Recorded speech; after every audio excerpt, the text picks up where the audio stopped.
yeah.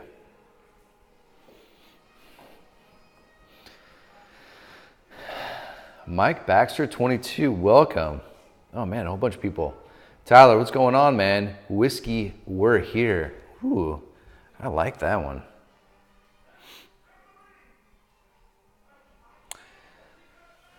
Right on. Barrels of Mash, what's going on? Dapper Dad 68. First of all, Chris, if you are watching with Kate, oh, you guys are watching separately.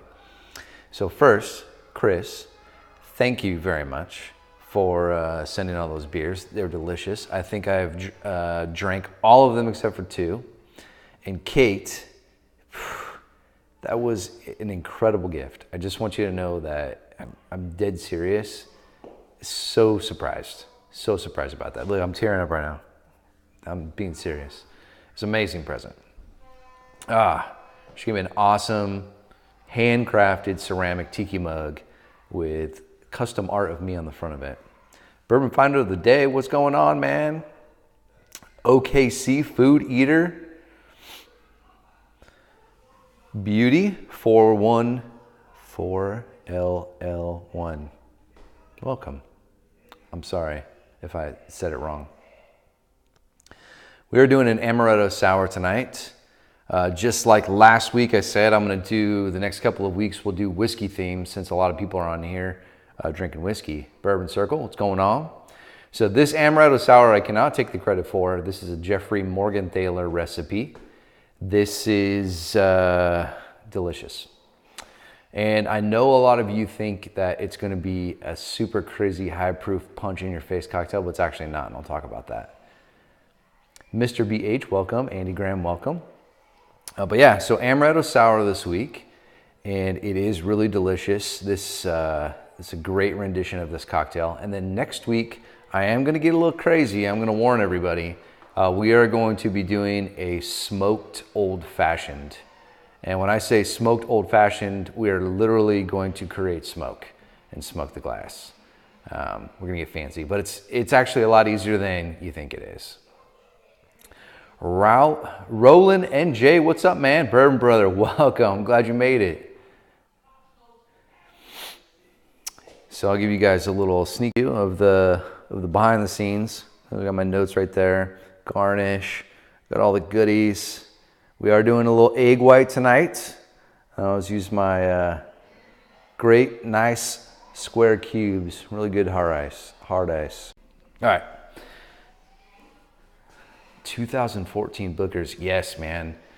The older you can find a Bookers on the shelf, usually the higher the age statement. So the Bookers I'm actually using the first release of their series that they came out with, and this was the 2015-01. I just opened this the other day, but yeah, you can see 7 years, 2 months, 16 days.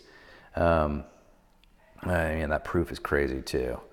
But I think I've heard things about this year's release. So January 2017, it's the one with a corn on it. I don't know the name of it. However, I've heard great things about it, and I think that's one of the youngest age statements when they release. It's 6 years and a few months. Am I going on the pod cruise? I'm debating it. I'm really debating it. It's not so much going on the pod cruise that's the problem. It's getting to the pod cruise that's the problem. And that's what I'm trying to figure out, in all honesty. It's a fantastic price. I think it's going to be a lot of fun. I live in California. So for me to port, the port's I think in Florida. So I got to fly all the way across the country to take that boat out. So that's the tricky part. But it's definitely on the table. I'm talking to my wife about it. Yeah, Chris, it's getting there. Barrel Proof Fries, welcome. Domestic Dietitian, welcome. Domestic Dietitian does some amazing stuff on her Instagram site. I would encourage everyone to go check her out. A lot of really cool things on there. Goldo87, welcome. I don't think I said welcome to you. All right, PBR what's up, man? And Andre W. Lee 221. Paul's in the house, man. Right on. All right. So the usual drill is I'm gonna mount you guys up. I'll go ahead and walk you through the cocktail tonight. And I cannot see the comments when I have you mounted up. So go ahead and continue to talk all the stuff you usually talk. I think that's the funnest part of this. And then when I get back, I'll scroll through the comments. I'll answer any questions that you have. But get ready because we are going to be making Amaretto Sour. And straight out Kentucky, welcome. All right, so you guys are getting mounted up.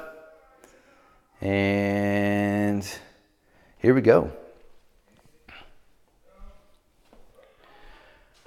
All right, so like I said, we're going to be doing the next couple weeks whiskey themed. Tonight we're going to be making an Amaretto Sour. The Amaretto Sour is traditionally a drink that a lot of people start off with because it's super sticky sweet. The alcohol goes down smooth, and then you quickly get very sick of them, and they start to taste very chemically and gross if they're made sort of the traditional way, I guess you would say. Then came along Geoffrey Morgenthaler. Geoffrey Morgenthaler is a bartender out of Portland. He has Pepe Le Moco. He also has Clyde Common, I believe, upstairs. Those are his bars in Portland, and he is a fantastic mixologist, bartender, whatever you want to call him. He does a lot of articles. He writes up a lot of cocktail articles and how to do things like make your own syrups and grenadines and stuff like that. I'd encourage you to go check him out. He also wrote the book, The Bar Book, which is one of my favorite cocktail books. But he sort of specializes in taking some of the older classic cocktails. I shouldn't say classic. The older cocktails from like the 70s and 80s and 90s that were made out of a lot of artificial sweeteners, sticky syrups, just gross stuff, and reinvents them to taste very good. And so in 2012, he released a recipe for the Amaretto Sour, and he revamped it in a way. And so quickly, I'll run through this. So we are going to be doing egg white tonight. So we'll, of course, be doing the dry shake. This calls for about, if you're making one cocktail, about a ½ ounce of egg white. If you put more in there, it's fine. It's just going to get a little bit more silkier in texture and a little bit more frothy. You're going to have lemon juice. So it calls for 1 ounce of lemon juice. And then it's going to call for a simple syrup. The simple syrup that this calls for, he calls for a rich simple syrup. And a rich simple syrup is going to be a 2-to-1 ratio. So it's 2 parts sugars to 1 part water. And so that's what this is. And I used a turbinado sugar, that's why it's dark. And then it calls for amaretto. Now, there are probably 4 or 5 really popular brands of amaretto. Probably the most popular and most recognizable amaretto is going to be Di Serono. If you get really nerdy about this, a lot of people claim that Di Serono is technically not an amaretto. It's more of like a flavored liqueur to be flavored like amaretto, but who cares? If you have Di Serono works just fine. He specifically calls for the Lazzaroni amaretto, and what's different about this one is this particular amaretto, I believe the way that they extract the flavoring is through amaretto cookies. So they actually soak amaretto cookies in the liqueur to extract that almond flavor that you get. So basically, amaretto in a nutshell is an almond flavored liqueur. It's not an almond liqueur, there's no almonds in it, no nuts at all. It's an almond flavored liqueur. And so I am actually using Lazzaroni. I think it tastes really, really good. If you were to try a bunch of amarettos by themselves, this one would actually probably come up last. It doesn't taste the greatest by itself. Still really good. It's just, it doesn't have the depth and the sweetness that a lot of the others bring, which is why I like it, because when I'm mixing with it, I just want the essence of it. I don't necessarily want it to overpower the drink. And then last, sort of the superstar of this cocktail is going to be Booker's. You don't have to use Booker's. I'm actually doing the recipe exactly how it's called in respect of Geoffrey's recipe. But if you have any kind of cask strength or overproof bourbon, it's going to work just fine. So if you have like Elijah Craig barrel proof, I don't know, anything that's probably pushing 60% range or over 55 is going to be perfect in this. Booker's, though, I think has that Booker's taste, right? So that bourbon, caramel, vanilla, that oakiness that you get from this, even some of the little floral notes inside of Booker's, just really, really makes this work. So it's going to be 1.5 ounces of amaretto and only 3/4 ounces of the Booker's. So that's why I was saying earlier is this is not necessarily a super high proof, high octane cocktail, even though we're putting a really high proof bourbon in it, because it's only going to call for 3/4 of an ounce. So it's actually a pretty easy sipper, and it's actually quite balanced and very sweet and candy-like at the end. So without further ado, let's go ahead and get started. So I'm just going to go ahead and dump in my egg white right away. So it's a 1/2 ounce of egg white, and then we're going to go ahead and we're going to juice a lemon. So this calls for 1 ounce of lemon. So we'll go ahead and get our lemon going. So we have 1/2 ounce of the egg white. If you're making a double, go ahead and put a whole egg white in there. And then we're going to do a whole ounce of lemon juice. So 1 ounce. It's 1 ounce on the dot right there. Perfect. Now we're going to move to our simple syrup, and we're going to do 1 teaspoon of simple syrup. So for those of you that don't have a teaspoon laying around, it's going to be just under 1/4 ounce, or a bar spoon will work just fine. This is already going to be pretty sweet from the amaretto that we're putting in it. So this is just a little extra buffer to get it going. And once again, it's a 2-to-1 ratio. So it's 2 parts sugar to 1 part water for that simple syrup to make a nice rich simple syrup. And then we're going to go ahead and add our amaretto. So it's going to call for 1.5 ounces. So once again, we have a teaspoon of our simple syrup, 1 ounce of our lemon juice, a 1/2 ounce egg white, and we're going to do 1.5 ounces of amaretto. 1.5 ounces. So amaretto, in case anyone's curious, this is only 24% alcohol by volume. So I think I mentioned that we're only putting 3/4 ounces of this, but the star of this, which is 1.5 ounces, it's only 24%. So not a high proof alcohol that we're putting in here by any means, which is why it's going to have a much more like that syrupy sweetness to it that you get out of it. And then we're going to go ahead and add 3/4 ounces of Booker's. And I'm a huge Booker's fan. I love Booker's. 3/4 of an ounce. Now, because we have egg white in this cocktail, we are going to do what is called a dry shake. So a dry shake is just simply this. We're going to go ahead and get our mixing tin, like it has ice in it, but there's no ice in it, hence the dry shake. And then we're just going to shake the crap out of it. And when we're shaking it, what we're kind of waiting for is it starts to get almost a little airy feeling as we shake it. It'll go from sort of just this, I don't know, like kind of as I flip it back and forth, I can feel it sloshing around and it gets really sloshy, and then it starts to feel a lot more airy as I shake it. And that's because what we're doing is we're emulsifying that egg white, and as we emulsify that egg white, it gets very foamy and frothy. And that's what we're going for there. You can never shake it too much because you're not diluting it or doing anything to cause dilution. You're just agitating that egg. So you're getting it nice and frothy. And I know it's almost done because I built up a ton of air pressure in there and it actually popped my tin open. So I know we're getting really, really close. And this is where you really want to put the effort in the drink, because if you undershake this, then what's going to happen is that you're not going to get that silky, foamy texture that you want from that egg white. It's almost like if you were doing a meringue on a lemon meringue pie. If you did it poorly, you're not going to have very good meringue. All right, let's get this popped open. Oh yeah, I can tell. So now that we've done that, I'm going to go ahead and add my ice.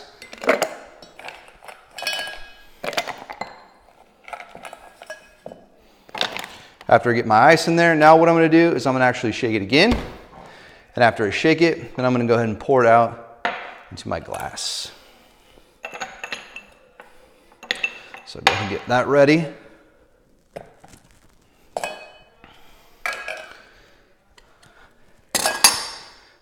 All right, here we go.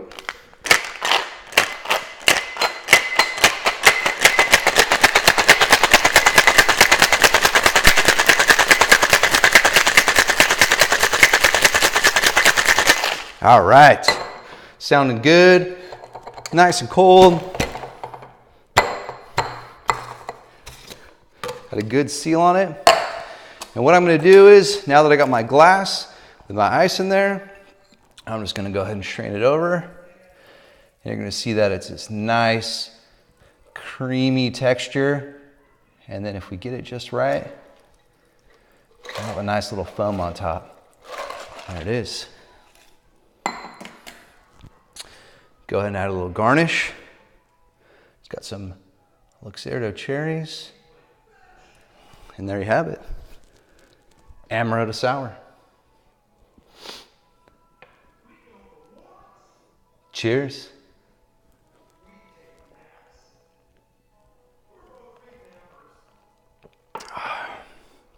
Oh, it's so good. The Booker's, all it's really doing is balancing it out. So it's giving it enough punch to bring down that super rich sweetness of the Amaretto. That egg white is definitely creating a silky, creamy texture to it. It's got a nice foam. That's delicious. And that lemon juice just barely shines through, giving it just a punch of tartness, hence the sour. All right, so that's the Amaretto Sour. I'll go ahead and grab the phone, answer any questions that you have.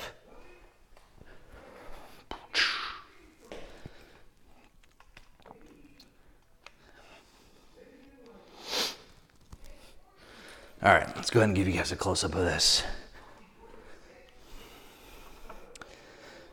There you go.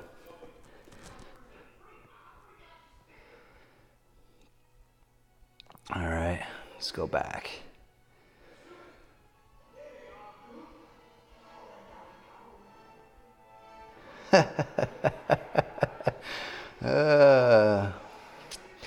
All right. Straight out of Kentucky, this is your wife's favorite? Awesome. What's up with my hair? Is it too long? You know, I tried to grow out the man bun one time, and it wouldn't work.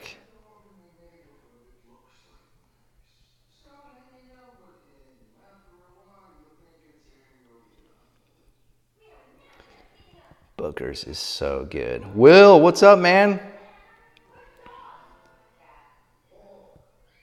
All right. Suburban Dad, what's going on, man? We're doing Amaretto Sour.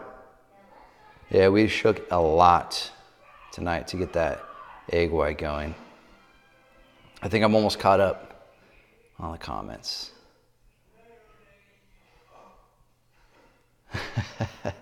Jeremy, what's going on, man? Thanks, brother, for joining. All right, cool.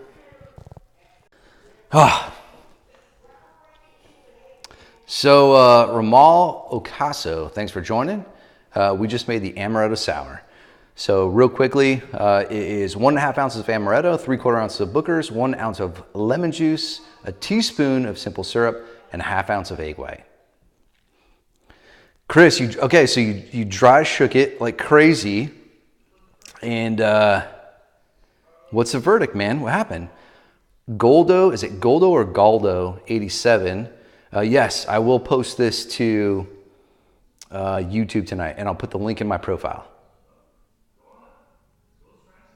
Does the alcohol make it safe to consume raw egg? Andy, yes, it does. Absolutely. Plus, if you're using pasteurized eggs, you're good to go anyways.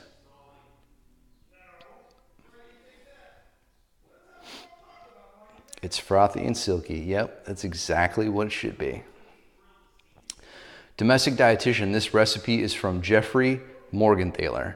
If you literally Google best Amaretto Sour in the world, Geoffrey Morgenthaler's recipe will pop up. Lostwell, what's up, man? It's a term of endearment for fat boy in Spanish. That is awesome.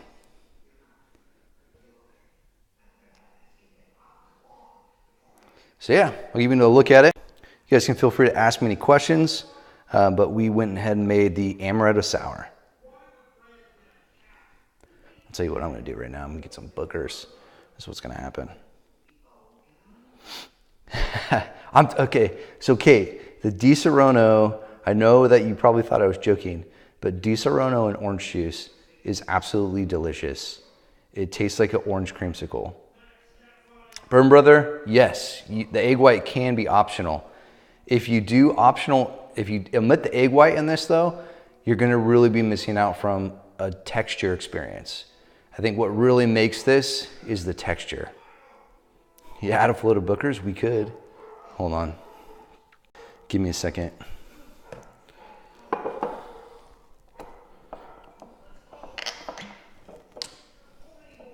Booker's. I bet you that'll be good.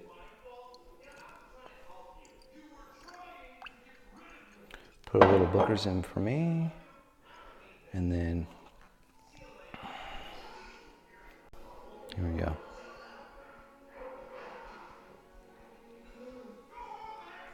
Little float of Booker's in there. It really is kind of floating in there too. That's crazy. Let's try it.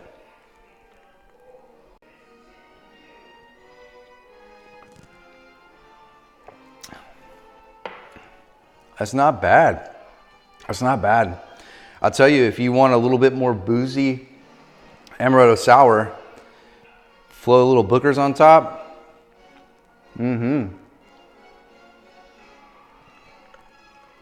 Woo!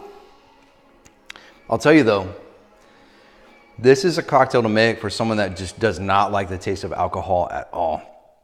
So they want something that's really sweet, mellow, but still well balanced, not overly sweet.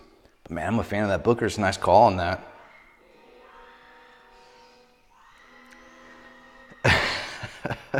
Grease's accent. I don't even want to try to do a Grease impression. I can't. There's no way. But it is Will here, not the Grease. Oh, Chris, did you like the Booker's float? Is that a yes, I like the Booker's float?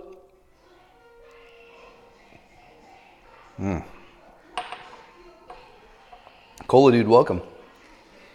A.M. Grice, welcome. Anyways, no questions? If there's no questions, I'm going to clean up and get to drinking. And just so my earliest, it's my little Elijah Craig grenade that I just opened today. Big old huge shout out to Tyler for hooking me up with that.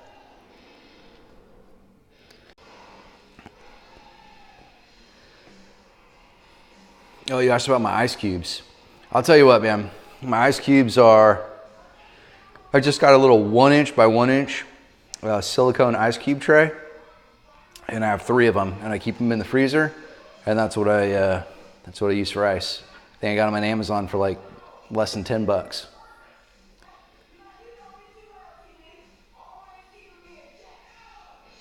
Just float a new glass of Booker's.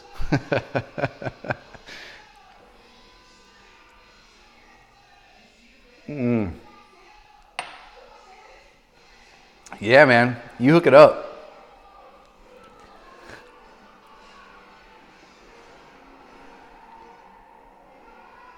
All right, so if you want super clear ice cubes, the trick is to do it in a cooler.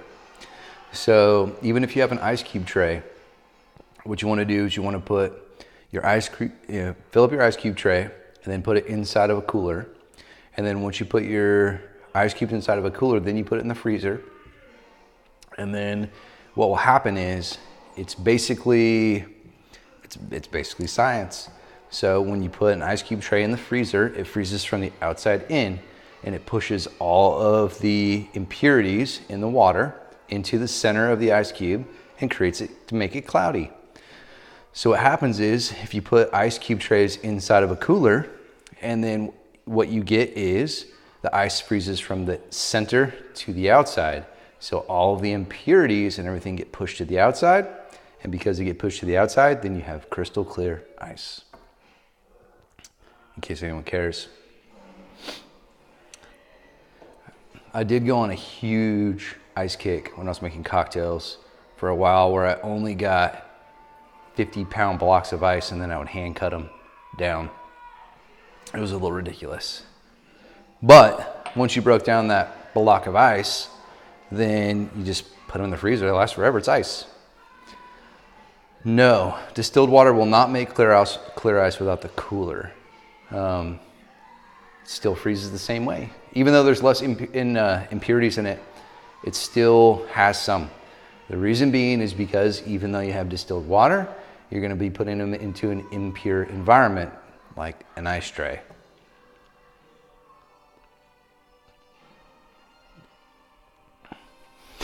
I just spend too much time researching this stuff. Oh man. Anything else out there? Next week is going to be a smoked old fashioned, and we're going to literally be smoking the old fashioned. I will be burning oak chips. I just can't decide if I want to use my hand torch or my big torch.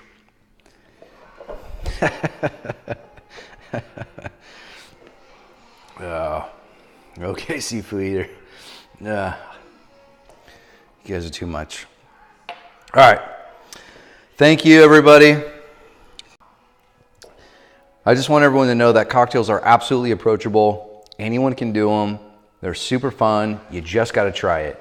So I will be posting this on YouTube tonight. So you can go back and look at it if you want to. I'll have the recipe. I'll also post a picture of the cocktail tonight with the recipe broken down as well. As always, I appreciate everyone coming in and saying what's up and hanging out with me on Tuesday night, learning about cocktails and just talking crap.